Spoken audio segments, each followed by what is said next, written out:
Okay, so launching in, obviously here you can see Adobe Premiere and not Vinci Resolve.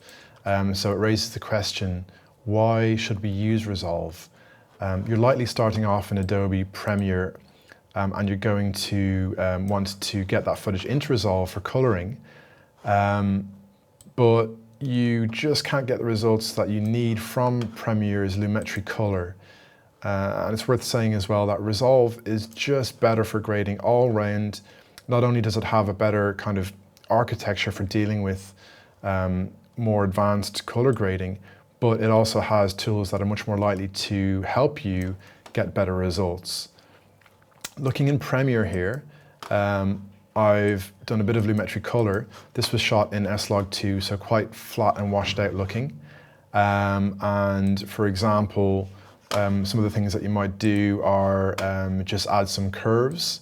So you can see that curves essentially, by controlling the shadows and the highlights, it gives a nice sense of contrast and therefore saturation as well. Also in the basic correction, you might change exposure. So using the scopes in Premiere, you might get a certain result and it might be pretty good. You know, you can do quite a bit in Premiere to get the most from what you've shot, but I bet you'll find that after you give a go in Resolve, you'll just be so much happier and you'll start to see things differently, and the more you grade, the better eye for it you'll get. So that being said, you can see here, it starts off as a pretty flat image. I want to get it into Resolve because I want to get that proper result out of Resolve by experimenting and looking in more detail using the tools it's got there. So we need to prepare Premiere to get this edit into Resolve, not as one master clip, but it's very useful to get it in as an AAF file. So the first thing we need to do here is duplicate our sequence, and we're going to prepare a sequence just for Resolve, so we'll call it Resolve. And if we open that sequence, what we want to do is just get rid of all the audio. So I'm going to just select all the audio and I'm going to press Command L, which unlinks all of it from the video. So then when you delete it, the video doesn't disappear as well, which is quite nice. And remember, we're not exporting anything from this sequence. We're still keeping our original sequence that we're going to bring the export from Resolve back into. But it's very important to realize that we don't want to export from Premiere a video file that's encoded, because if we do that, we're burning away a lot of the extra log information and dynamic range there. So this is why we're doing it properly, sending it as an AAF from Premiere to Resolve. If you wanted to, you could right click and you can delete unused audio tracks. It just tidies it up a bit somewhat there.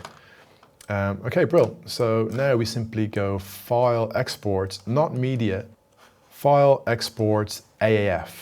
And this is going to pull the entire edit in to Resolve without burning away, without encoding the video. So you can just press OK on the screen here, and we need to point it somewhere. I'm going to point it to the Resolve folder that I've created, and I'm going to call it just for grade, or FAO Resolve, whatever. And it's an AAF, and that's fine. Might take a moment. It might even throw up an error just saying that it can't quite encode some of the effects, which is good because you don't want the effects to be carried across into Resolve, because that's where you're doing the color correction. So that's all fine. Once you've done that, now we can sort of minimize Premiere and we can click on Resolve. While that's loading, let me just point out something in relation to how Resolve works. This is the free version of Resolve 16. We're probably going to upgrade shortly to Resolve Studio. And the difference is that the free version of Resolve can work in 4K UHD, but not 4K DCI, which can be called true 4K. So there's a difference there, and you need to be aware of that if you've shot in any of these two 4K formats. Most of the time we'll be shooting in HD, but depending on what you're doing, you will need to know the difference between HD and DCI. So all 4K is not equal. So just be aware of that. And this is coming from the Video Assessment Submission Guidelines document, That's on the Moodle Media Arts Skills Center. So if you haven't read that, please get familiar with that. Super important.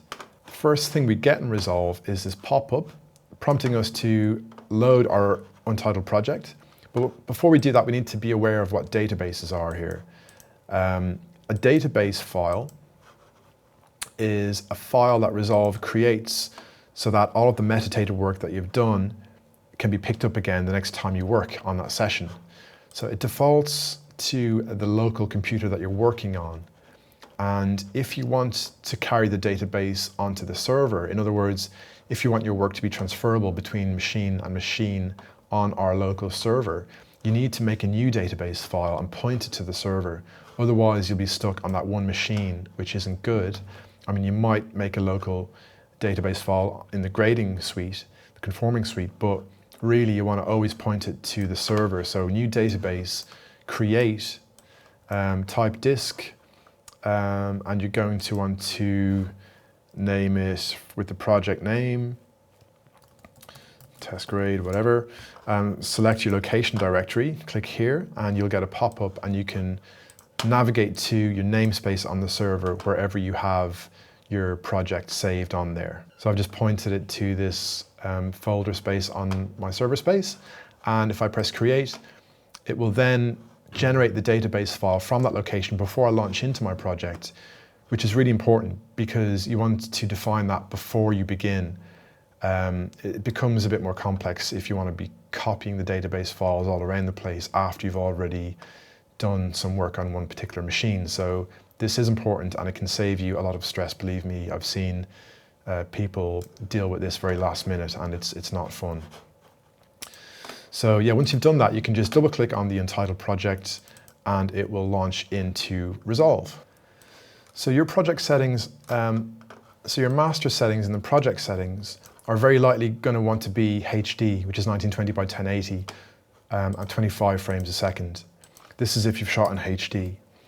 Now I know some of you will have shot in 4K, and the footage I'm grading with today was shot in 4K. So let's go and see what we can do. This is 3840 by 2160 UHD and 25 frames. So yeah, that's going to be HD or UHD depending on what you've shot in. Because it's not the Resolve Studio, it's not allowing you to get the true 4K. In the image scaling, you want to have no resizing, center crop. It's sensible to go with that setting, I would say. Color management, the default color signs and the color space are the sensible settings to leave. The DaVinci Luminance Red, Green, Blue is fine, and the color space Rec 709 is good as well. You definitely don't want to be changing these after you've done any work in Resolve because you'll have to start from scratch if the color space changes. So yeah, just pointing that out, just good to be aware of that. Okay, let's go ahead and we're going to import, we're going to go File, sorry you can't see it's just off the top on the menu, File, Import Timeline, AAF, and that's going to link to this AAF file that we created, and that will pull in the entire edit in its native aspect ratio and resolution. And that is fine. We get a few errors there. It's not carrying across some of our scaling coming from Premiere. Remember, the AAF, it's a metadata file, so it's just linking to the source footage. So Premiere sending the AF file to Resolve is just telling Resolve the source footage lives here. I've done this cutting to it. Please respect the cutting that I've done, but link back to the original source video. Great, we can close that, that's fine. And we're going to just go straight to the color workspace here. We're not going to look at any of the other ones except for the delivery tab when the time comes. So Resolve is a node-based application. It's really, really nice because it's non-destructive and we can play with the nodes as well as playing with individual clips. There's a few shortcuts that are really going to help us as we work with the nodes. Let me just make a very superficial random change for now, just to show you that if you go Command D, you can bypass a node.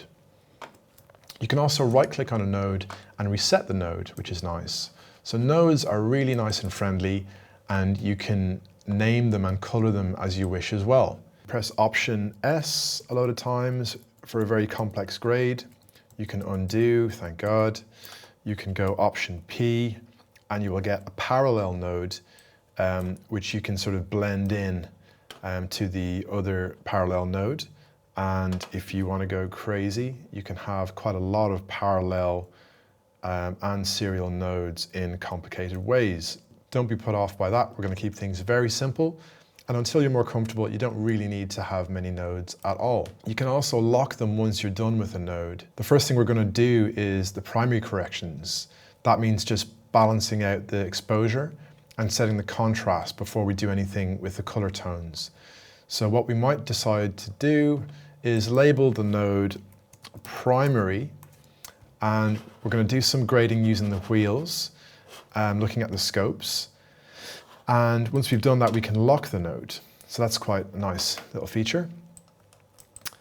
Looking at the footage here, it's quite washed out.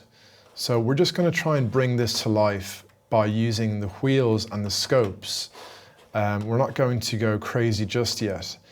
Let's just mention on the scopes here, this is set to waveform mode.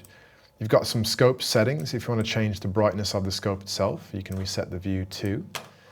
This particular scope here is showing a 10-bit range. So that's 0 to 1023 here. If you filmed an 8-bit video, it's likely to have an IRE value, so 0 to 100. You can think of an IRE as like a percentage. But you can also think of this 10-bit range as a percentage as well. So you'll see the black line here resembling the shadows in the frame of video. And you can see that there's some room underneath.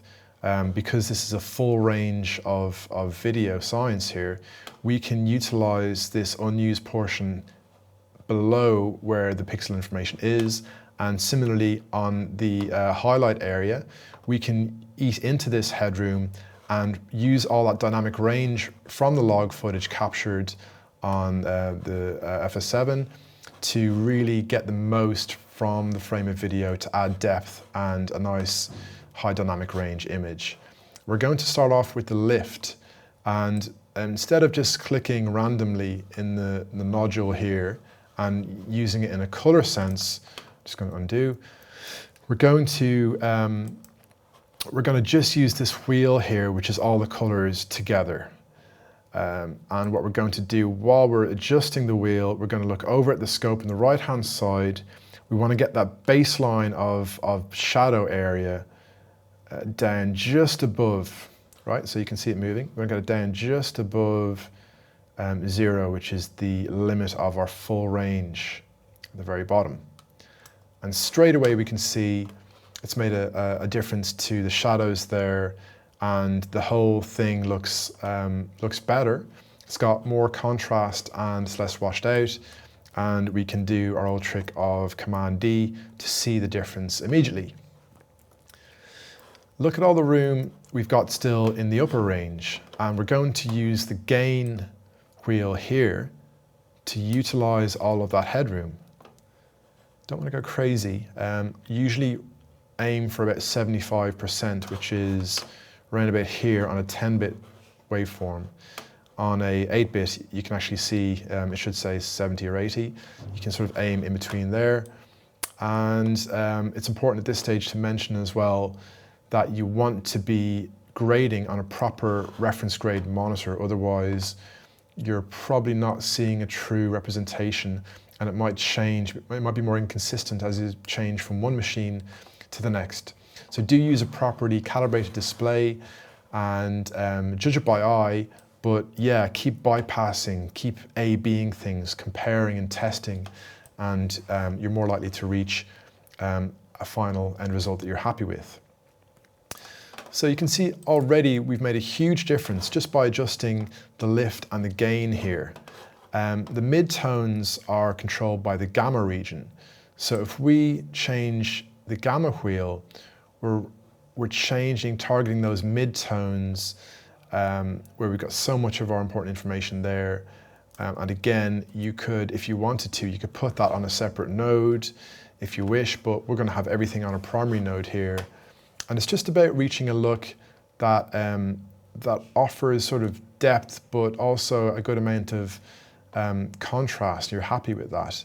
And you can see the scope changes. It's trying to shift just the middle part of the scope with the gamma wheel there. And it shows you a nice little indicator of how far off center you've gone there.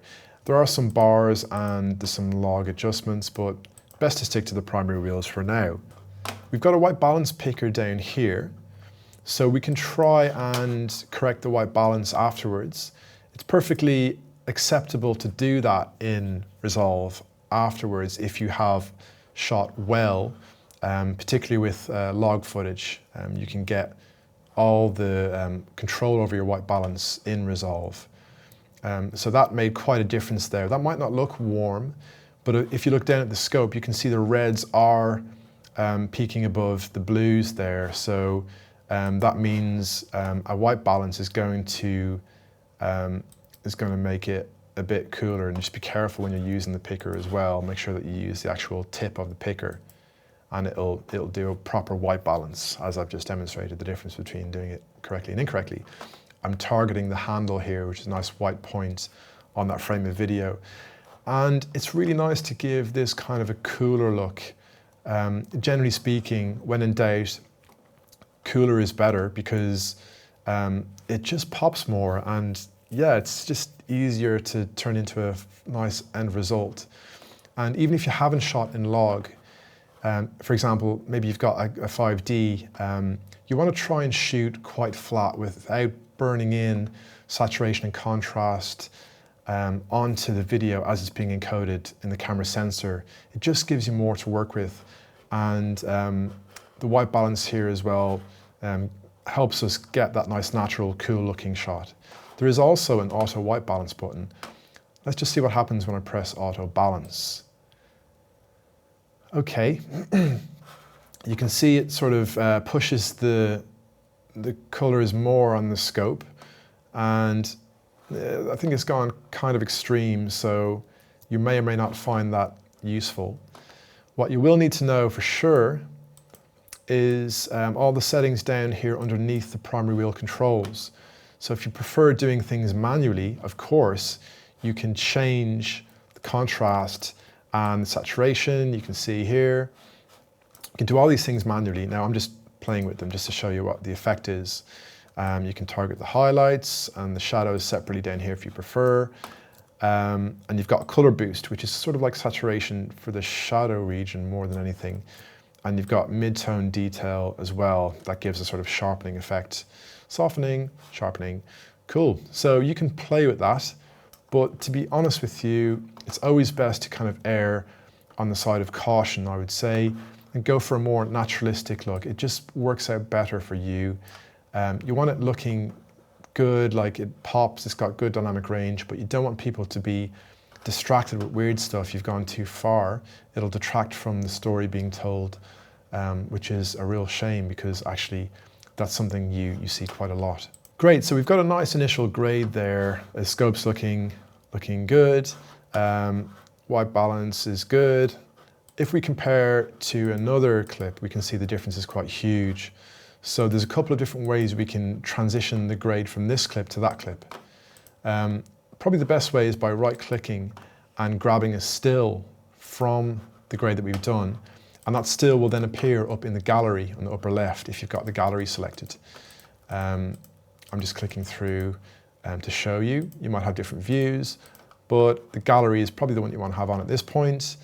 To get that effect onto another clip, you're going to want to select it for a start, and if you hold Command as you click them, you can do what's called a non-contiguous selection, leaving out clips in between, and you can target all the ones you want to apply the grade to.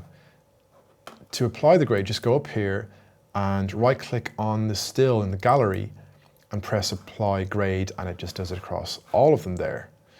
So that's one way of doing it. It's pretty handy. Another way, I've just undone that and it's only removed it from the actual red framed video, which is interesting.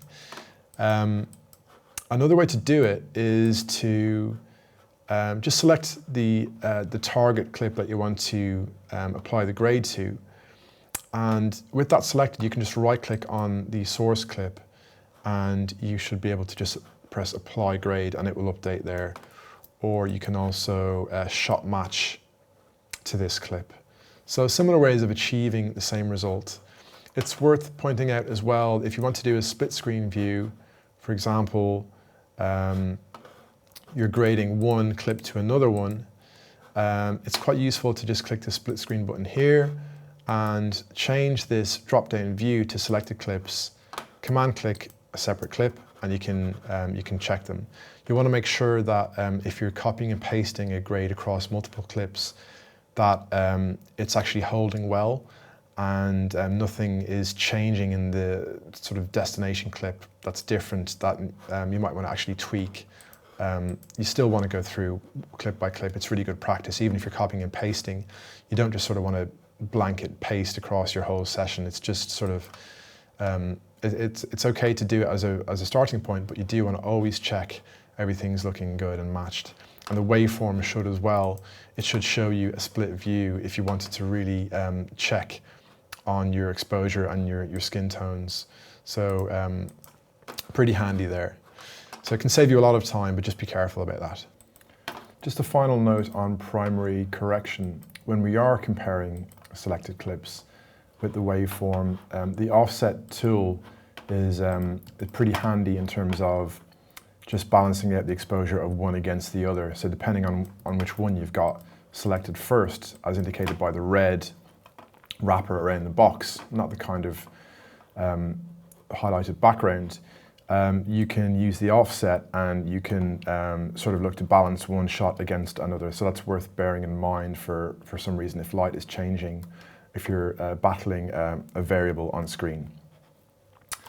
Okay, so we've got our primary correction. So secondary correction refers to when we are going to isolate a particular color or create a mask, basically target frequency elements on the screen individually. So to begin with, we're just going to use this very simple shot here, and I'm just looking at the blue flames thinking, maybe we can change the color temperature of the flames under the stove to make it look a bit warmer perhaps. So I'm going to use the hue versus hue node, and this is something that you might try before you go into more powerful correction that we'll look at in a moment. First of all, we're going to want to add a secondary node before we launch in. And make sure that's selected, otherwise we're doing secondary correction on our primary node and things go a bit pear-shaped pretty quickly if we're not organized and keeping track of the nodes, which I have been guilty of before, I must say. So it's just good to know as a starting point, I think, that if we wanted to target the blue there, it's a sort of hot blue, so we kind of want to add a couple of range points here, and then in the middle of the hue versus hue, just see, it's very subtle change here. We can see the colors of the flames are responding as we additively and subtractively changed this curve here. But the danger with this is that you might start affecting other things in the shot if you play that back.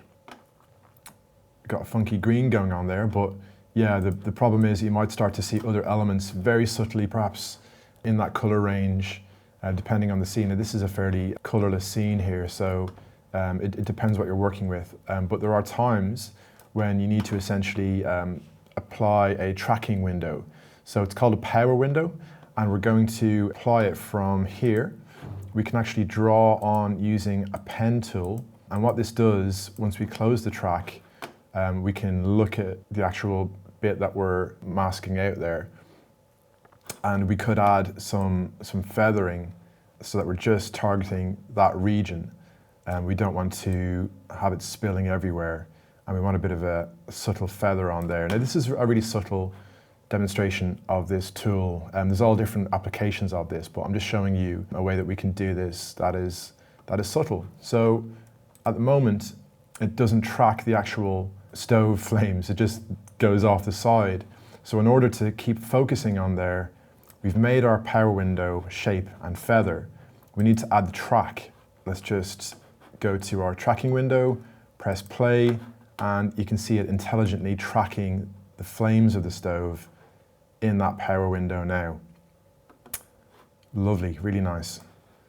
So if we take off the, this is just showing us the highlighted bit of the mask, that will actually now, yeah, so I've got it, this is a sort of pre-composed shot. So, but yeah, here, it will very nicely just track and change the color of the flames under that pot there. So that's one way of doing it. There are more targeted ways. So rather than always relying on the hue versus hue, we can use a more advanced qualifier. It's worth saying at this point as well that hue refers to the actual color tone of what you're trying to target. Saturation indicates the amount of gray in a color. So when you change a saturation, you're going from a more washed out look to a more sort of rich lack of grey as you're changing the grey level. And luminance, of course, brightness refers to how much black or white is mixed in with the colour, so that just affects the apparent brightness. So that's the main difference between hue, saturation and luminance, and we're going to be using these terms in this section here. Okay, so we've done our secondary track there. I'm just going to, just for sake of staying organised, I'm going to make a new node. Whoops, I'm going to click this one here, and I'm going to add it in after the secondary node. So I'm going to temporarily just bypass this one here.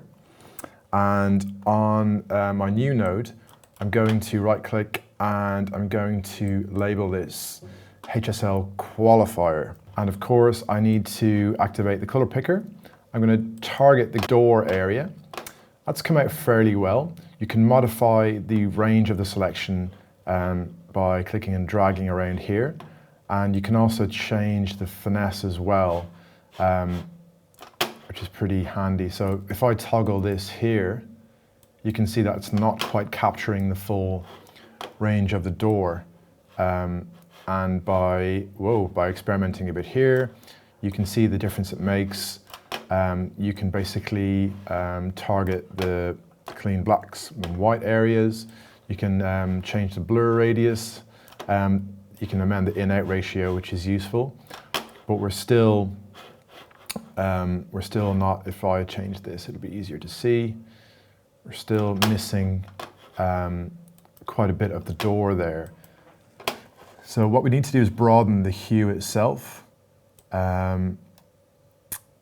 So we can expand it and we can move it around. And in addition to that, we can really target the luminance. We can expand the luminance range because it's the lower bit that is missing because it's darkened. So that being said, we can keep toggling and we can keep checking how it's going there. And if you wanted to, you could even leave that on. And you might want to affect your blur radius to blur, soften that out. So you end up getting a certain result and it falls apart as he closes the door there as well because it's changing the mask. So depending on what's happening on the screen, you might come up with various obstacles. Look at the saturation a bit more carefully and you should be able to override that as an issue. Now we're getting some issues with the windows in the background and we're losing a bit of the top there of the door. And that's a static shot as well, so think about how you're shooting things if you're going to be factoring in purposely. But obviously a lot of this sort of thing would be an afterthought. So we can check the qualifier. There's a lot going on there. It's way too broad. In an effort to target the corners of the door, we've introduced a lot of other elements that we don't really want in there. And the best way to deal with that, as you've already seen, is we're going to apply a power window. So even if we've got more covered than what we wish, we can just basically draw around here, target the door because it's static, and then bingo, we're good. Doesn't affect the windows in the other shot. Still getting a bit of that noise coming through. It's in the low, in the shadows. If you just change the in-out ratio, it can be quite aggressive to make sure it's nice and clean. So there we go. I hope you find that useful. That's quite an extreme example. And as the door closes, you can obviously see we've got some orange reflecting off there. So there's all sorts of things to bear in mind, but essentially that's the idea. Now with this node, we can right click and we could share it as a save node, for example. If there was that element in other shots, it's quite easy to select the other shot, and then if you want to change the qualifier amount in the other shot, it will actually update across all shared nodes. So shared nodes are really useful, and you can use them in really smart ways to make sure over the course of a long project that you don't sort of trip yourself up and things don't go kind of pear-shaped. Okay, so to apply a look across all clips when you're moving on towards the end of your grading workflow, you can simply select all of your clips, so that's Command A, and right click then, and you can add them all into a new group, and you can call it a look, or whatever's easiest for you if you've got that named already. We're going to go for the classic orange teal. So let's just call it orange teal, and make sure that your drop down up here is set to group post clip.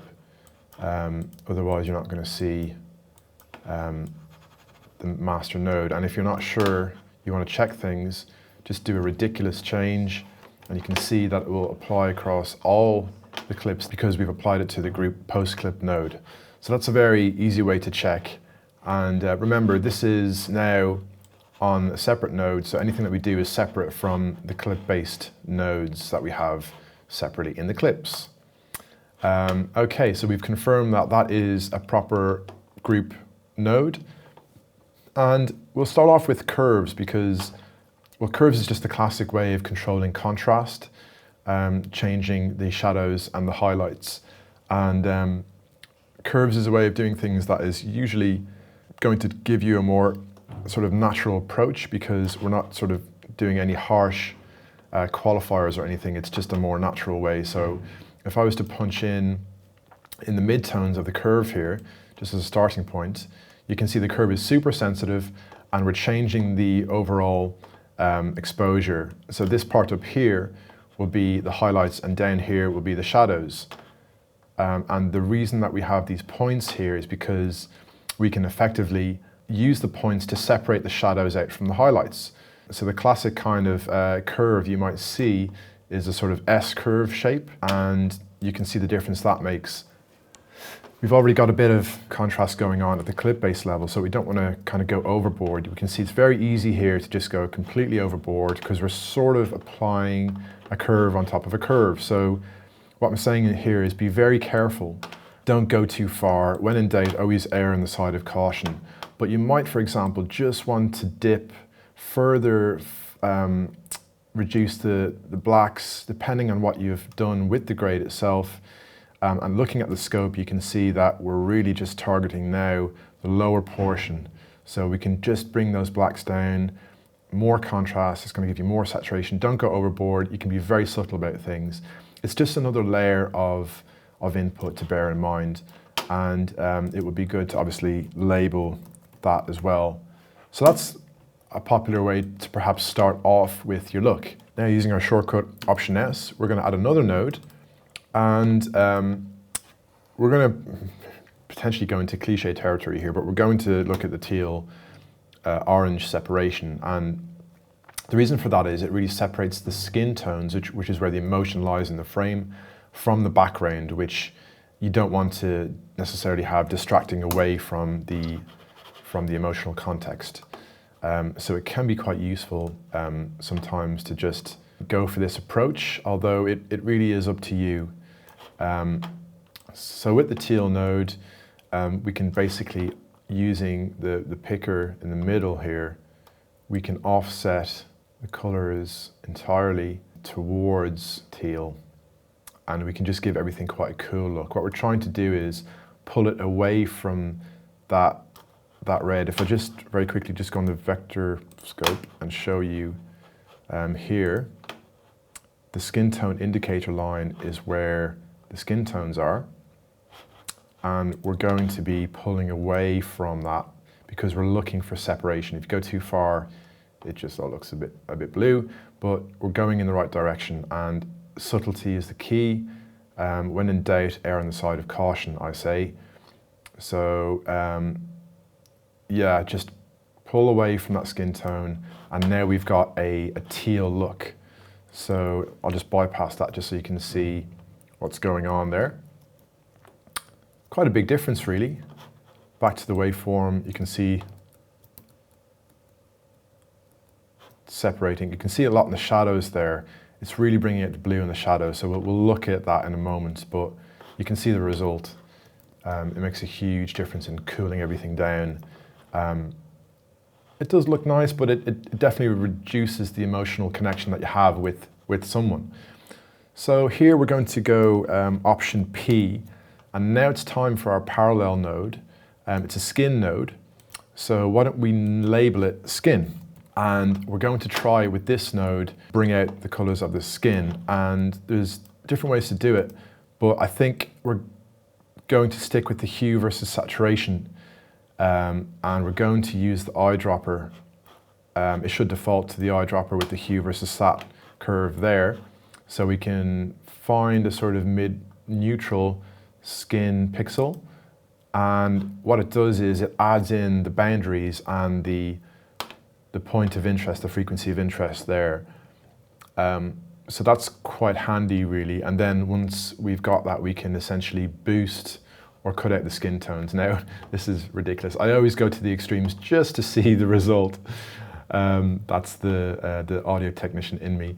But yeah, be subtle here. If you go too far, things go really crazy. It looks like someone's put on a lot of makeup there. So be subtle. And again, if we bypass this as a parallel node, we can see the difference it's making there. It's just warming up the face, just giving a bit of emotional context to an otherwise fairly cool looking scene. And yeah, a bit of experimentation required. You can also change, if you're not happy with the picker, you can redo it. But yeah, it just requires a bit of subtle experimentation here. Don't go overboard. You don't want to start to see different layers of tones. So yeah, a bit of warmth added in there. I did mention earlier about the shadows. We need to fix that. So we're going to add another serial node now. Whoops, sorry, it needs to be after the parallel regrouping node. And we're going to label this one shadows. I want to get rid of the teal from those shadows. Otherwise, the result just sort of, it starts to look a bit fake there in the background. We're going to look at the luminance versus saturation curve here. Now, I love this one for people who have experience using EQ curves. This one just makes a lot of sense to use. So what we want to do is essentially pull out the saturation from the lower end of the luminance spectrum. So if I add a point here, you'll see this is so easy. We're now targeting just the saturation of the lower luminosity, and you can see on the scope there, it makes such a huge difference. So now we have a result that both separates the face from the midtones, but preserves, using this shadow fix, preserves our lovely contrast in the background, and essentially we've got a better perception of the layers in the shot. We're adding more depth into the frame there. So we're kind of helping things pop on the screen. So as well as this, you might want to add a LUT node. I would just say, be careful with this, because this is the classic way that people go overboard. Using the LUT browser, you can really quickly ruin things. But to be fair, these don't always have to be used in their entirety. So for example, if you add, and you can see, by the way, you can preview them really easily with the LUT browser. If you double click on there, you can see the LUT is applied to that node as indicated by the tiny little icon, as you can see in all the other nodes, which is super cool. We can bypass that, of course, But we don't have to use the LUT in its entirety. We can just blend it in, a bit like a parallel node, but we don't have to make it a parallel node. There's a way of doing this. It's in the key panel, and it's the output gain we can change itself there, and that is a way of effectively blending the LUT in. It's kind of like blending it in a parallel way. So we're not using the full LUT, which is overboard. It doesn't look that natural, but we are using it to add a certain pop to the shot there. And again, bypassing, you can see it makes a big difference. It just sort of furthers what we were doing in the teal and skin separation, really. But yeah, you can see that it really makes the blues pop in the background as well, and it just gives us that kind of look across all of our shots. So yeah, I hope you found that useful. If we go to the Deliver tab, we can actually we can export the file there back into Premiere, and we're going to want it ProRes 422. We're going to want it 25 frames. This session is UHD, and we're not using audio, so we didn't even go into the Fairlight tab because we're not using Resolve for audio. We want to call it Project Graded. You might want to put the date, whatever. Location, you're going to want to put it in your project folder, of course, wherever that is. So once you're ready, add that to the render queue. On the right-hand side, there's the queue, and you can go ahead and start the render. You can have multiple items in the queue rendering. While that's rendering out, you might want to go back into Premiere and just prepare your recipient session for that file. So I'm going to go back to my original sequence, if Premiere responds, and you can make a new video channel. What you want to do is drop in the grade and compare it to the original. So Premiere looks all right.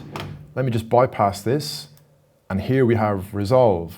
So what are the main differences there? Well, there's just so much more depth going on here. The whole frame just has so much more depth. And that's because of that orange-teal separation. We've also got lovely saturation going on without going overboard. Everything just looks so much better, and we haven't gone too far. It is a bit orange, and I tend to not like when you see things overly colored, the kind of makeup effect. I don't like that. Maybe it's because I'm looking at my own face, but yeah, you can see the difference there, and generally speaking, it's nice to have a cooler background. I just think it adds more drama when things are slightly cool. I don't like seeing everything overly red. So hopefully that is enough evidence to convince you that it's definitely worth trying in Resolve. You might get varying results, but it just makes a huge difference, and if you just stick at it, you're going to get great results down the road. So I hope you found that useful. Thanks for watching, and please get in touch with things that I might have missed or anything that you think would be useful to cover in future. Thank you.